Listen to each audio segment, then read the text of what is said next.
மாங்காய் ஊறுகாய்ங்க ஈஸியாக எப்படி செய்யலாம்னு பார்க்கலாம் வாங்க. வணக்கங்க, கைத்தா சமையலரே. மாங்காய் ஊறுகாய் செய்யலாங்க. மாங்காயை தோல் சீவி கட் பண்ணி எடுத்துக்கலாங்க. மாங்காயை இப்படி கட் பண்ணி எடுத்துக்கலாங்க. நல்லெண்ணெய் ஊற்றிக்கலாங்க. கடுகு போட்டுக்கலாங்க. கட் பண்ண மாங்காயை போட்டுக்கலாங்க.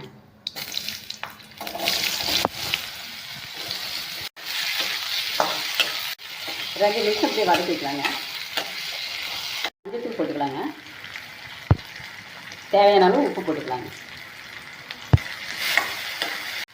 2 டீஸ்பூன் மிளகாய்த்தூள் போட்டுக்கலாங்க.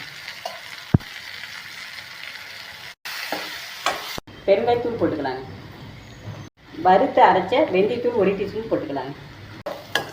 நல்லா பிரிஞ்சு வரும்போது எடுத்துடலாங்க. மாங்காய் ஊறுகாய் ரெடி ஆயிடுச்சுங்க.